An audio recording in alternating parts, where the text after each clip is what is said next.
Have you ever noticed how the fear of suffering is, in its own way, just another form of suffering? It's like you're carrying around this invisible weight, this silent force that's been working against you from the shadows, sabotaging your happiness and progress. And here's the thing, it's not bad luck. It's not your situation. It's not even the people in your life. It's you, or more specifically, it's you clutching onto the idea that you can control every single thing, as if that's the only way to stay safe. Let's be real for a second. How many hours, how many weeks, how many years have you spent planning every detail, trying to predict every possible outcome? Maybe you're the kind of person who double-checks everything, who feels anxious if something is left up in the air, who bends over backwards trying to meet everyone's expectations, believing that if you could just get things right, finally life would fit together perfectly. But has it? Has all that effort really made you feel more secure or just more exhausted? That tightness in your chest, the overthinking, the endless need for validation. Those aren't the signs of someone living their best life. They're more like warning lights on the dashboard, telling you that you're living in a kind of self-imposed prison. In this prison, every choice you make runs through a filter. What will people think? Every move is shadowed by the fear of failing. Even your moments of happiness are haunted by the thought that it could all crumble at any second. And here's what's wild. Nobody actually told you to live like this. Nobody demanded that you sacrifice your real self just to get approval. You did that on your own. At some point, you traded your freedom for what looked like certainty. There was this French philosopher, Michel de Montaigne. He lived back in the 1500s, and from his quiet tower, he saw through the illusion that we could ever really control life. He watched people tangle themselves up in worries, believing that if they just managed every detail, they could avoid pain, disappointment, chaos. But what actually happened? They ended up tired, frustrated, confused, further from happiness than ever. Here's the uncomfortable truth Montaigne saw so clearly. The more you try to control, the less control you actually have. The tighter you grip, the more things seem to slip right through your fingers. And the more you let anxiety and worry guide your decisions, the more you drift away from what actually brings peace. Letting go. So what does it really look like to stop worrying? What changes when you finally loosen your grip on control? Before we answer that, ask yourself honestly, how much of your life is really yours? And how much is just a performance for other people? Because the moment you stop performing is the moment you start living. Let's look at it this way. What if I told you that everything you're so afraid of losing was never really yours to begin with? The approval you chase, the sense of security you cling to, the image you try so hard to protect. All of it is borrowed. It's built from the expectations and judgments of other people. You spend years, maybe decades, shaping yourself into someone you think the world wants you to be. And in doing so, you actually build your own cage, not one made by outside forces, but one forged by your own unwillingness to let go. Montaigne knew this centuries before psychology would give it a label. He recognized that people weren't suffering because of their circumstances, but because of how much they resisted those circumstances. The more they fought against uncertainty, the more their minds spun out of control. Here's the paradox. The moment you stop trying to control everything is the moment things actually start to work out. Why? Because control is a myth. You never really had it. You can't control what people think of you. You can't control every result, every twist and turn of your life. You can't force everything to go according to your script. But what you can control, what you can master, is how you respond. You can choose to let go of needing to predict every moment. You can detach from the idea that things need to be a certain way for you to be happy. You can step out of the exhausting loop of overthinking and just be. And let's be clear, this isn't about giving up or being passive. This is about real power, because the people who truly own their lives, the ones who seem the most free, are the ones who understand that freedom doesn't come from controlling everything. It comes from embracing life's unpredictability and trusting yourself to handle whatever comes your way. But here's where it gets tricky. Letting go means embracing something that most of us avoid at all costs: uncertainty. And that's scary, isn't it? The idea of stepping into the unknown, of letting go of your safety net, that can make your heart race. There's a fear that if you loosen your grip, everything will fall apart. But flip that idea for a second. What if letting go was actually the thing that brought you peace? What if stepping into the unknown was what allowed you to finally figure out who you really are? That's the uncomfortable, liberating truth that Montaigne tried to share from his tower all those years ago. And it's just as true today. So are you ready to let go? Or will you keep clutching at a control that was never really real in the first place? You've probably been told your whole life that success would bring you happiness, that if you worked hard enough, built the right life, achieved the right things, you'd finally feel at ease. But let's be honest, if that were true, why do so many successful people still feel empty? Montaigne saw this play out centuries ago. He watched as kings, scholars, and philosophers poured their lives into chasing status and recognition. They got what they wanted: wealth, power, fame. But they still couldn't relax. They were constantly worried about losing it all. Their success became a prison, not a ticket to freedom. And the same thing happens today. We chase promotions, social media followers, relationships that look perfect on the outside but feel hollow inside. We measure our value by our achievements, thinking each new milestone will finally make us feel whole. But deep down, we already know it never does. So what went wrong? Why does chasing success often leave us feeling more restless than fulfilled? The issue isn't with having ambition. Ambition is a healthy and natural drive. The real problem is the reason behind your ambition. If you're chasing goals because you're scared of being not enough, afraid of disappointing others, or terrified of failing, then no achievement will ever be enough. That little voice in your head will always whisper, "You need to do more." You're still not there yet. Montaigne actually offered a radical alternative. And it's not about giving up or being lazy. He talked about detachment, not from effort, but from the illusion that external achievements can define your worth. He argued that real success has nothing to do with what you accomplish on paper and everything to do with how you live your life. Are you pursuing things that actually align with your real values? Or are you just checking off boxes that look impressive from the outside? Are you living for yourself, or are you still trapped in someone else's expectations? Detachment doesn't mean you stop caring or stop trying. It means letting go of the belief that success will finally bring you peace. Instead, you start to understand that peace is something you build inside yourself, no matter what's going on around you. When you stop chasing the illusion of success, something surprising happens. You stop playing by rules you never agreed to in the first place. You stop feeling like you have to constantly prove yourself. You stop wasting precious time on things that don't truly matter. And here's the best part.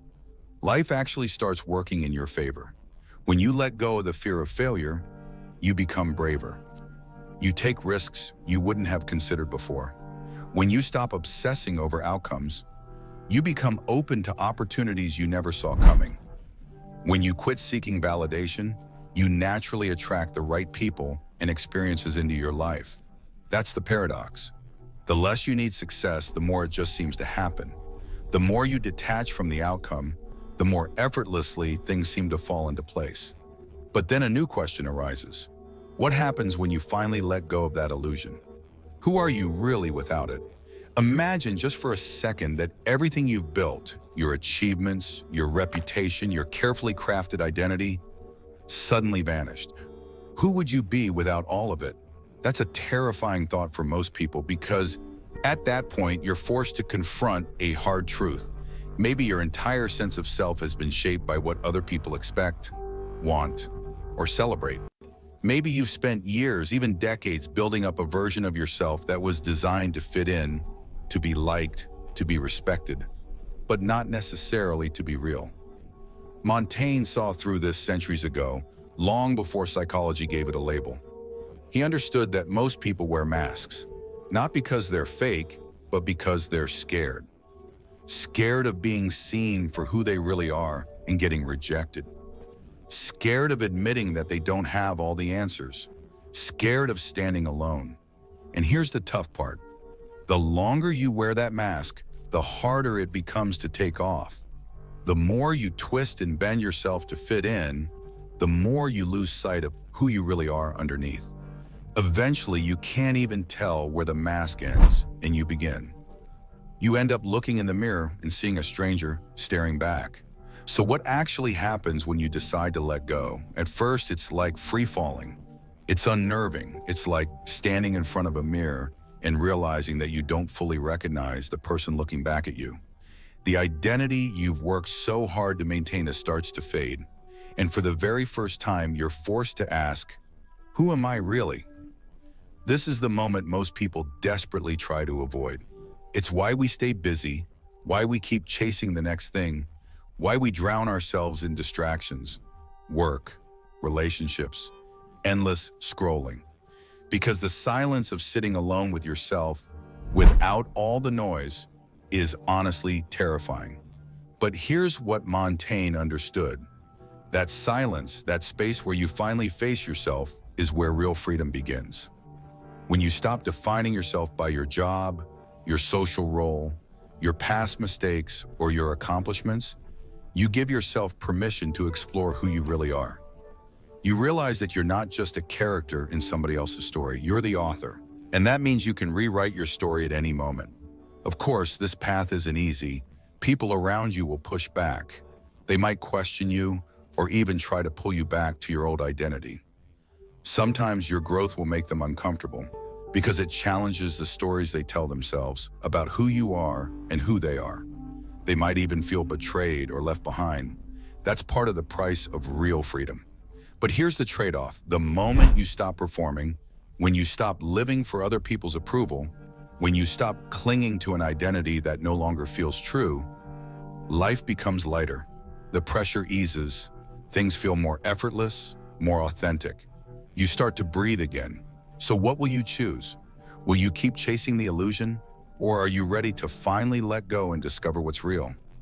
Let me know in the comments if this is hitting home for you all, because I know this isn't easy stuff to talk about. But I promise it's the beginning of something real. If you're still here, that means something in this resonates with you. Maybe you've felt the weight of living for other people's approval. Maybe you've worn the mask so long that you're not even sure what's real underneath anymore. Or maybe you're just exhausted by the endless cycle of overthinking and trying to keep it all together, hoping that someday, somehow, it'll finally be enough. Here's the thing. Nobody's immune to this. Even the people who look like they have it all figured out, high achievers, influencers, the successful ones, most of them are caught up in the same game. They're chasing external wins, hoping to fill an internal void. But as Montaigne pointed out centuries ago, and as we see over and over again today, that chase never really ends. There's always another ladder to climb, another goal to hit, another mask to put on. But what if you could step off that treadmill? What if you could stop measuring your worth by the number of followers you have, the money you make, or the approval you collect? What if you could just be, without needing to justify, explain, or prove yourself? That's where real peace begins. Not in perfection, but in permission. Permission to be yourself, even if it's messy. Permission to change your mind, to grow, to let go of things that no longer fit. Permission to say, I don't have it all figured out, and that's okay. When you give yourself this kind of permission, you create space for something new. You start making decisions based on what actually matters to you, not what you think will impress others. You find the courage to pursue projects, relationships, and experiences that light you up from the inside, even if they don't make sense to everyone else. And here's the wild part. When you start living this way, people notice. Not everyone will like it. Some will resist, some will criticize, some will even try to pull you back into your old patterns. But the ones who matter, the ones who are meant to be in your life, will be drawn to your authenticity. You'll start attracting relationships and opportunities that align with the real you, not the version you felt forced to perform. This isn't just some abstract philosophical idea. This is about practical, everyday freedom. It's about waking up in the morning and not feeling like you have to brace yourself for another day of pretending. It's about looking in the mirror and actually liking the person you see, not because you're perfect, but because you're real. Of course, there will be moments when the old fears creep back in, moments when you're tempted to put the mask back on, to chase that old sense of control or validation. That's normal. Growth isn't a straight line, it's a process. You'll stumble, you'll second guess yourself, you'll have days when you feel lost. But each time you choose authenticity over approval, each time you let go of what's not yours, you build a little more trust in yourself. And that trust is the foundation of real confidence, the kind that doesn't depend on what anyone else thinks. So if you're wondering where to start, here's a simple exercise. The next time you catch yourself worrying about what someone else thinks, pause. Ask yourself, if nobody was watching, what would I do right now? Maybe it's as small as being honest in a conversation, or as big as making a life-changing decision. Start small if you have to. The important thing is that you start. And if it feels scary, remember, you're not alone. Everyone at some point struggles with letting go. Everyone has to face the discomfort of stepping into the unknown. But on the other side of that discomfort is something worth so much more than approval. It's your freedom. It's your real life. Montaigne knew this, and his words are just as relevant now as they were centuries ago. He's a reminder that you don't have to keep living on autopilot, reacting to other people's expectations. You don't have to stay stuck in a story that was written for you. You can choose something different, something real. So what does this mean for you right now? Maybe it means finally saying no to things that drain you. Maybe it means being honest about what you want, even if it disappoints someone. Maybe it means showing up as yourself, even if you feel exposed. These are the small, everyday acts of courage that add up to a life that's actually yours. If this message has resonated with you, I'd love to hear your thoughts in the comments. What's one thing you're ready to let go of? What's one step you can take today to live a little more authentically? Share your story. Your vulnerability might just be the thing that helps someone else. And if you're on this journey of letting go and finding yourself, you're in good company. We're all figuring it out together, one step at a time. If you found this video helpful, go ahead and like and subscribe. It helps more people find these conversations. And if you want to support the channel or get deeper content, check out the link in the description below. Let's keep this conversation going. This isn't the end, it's the start of something real.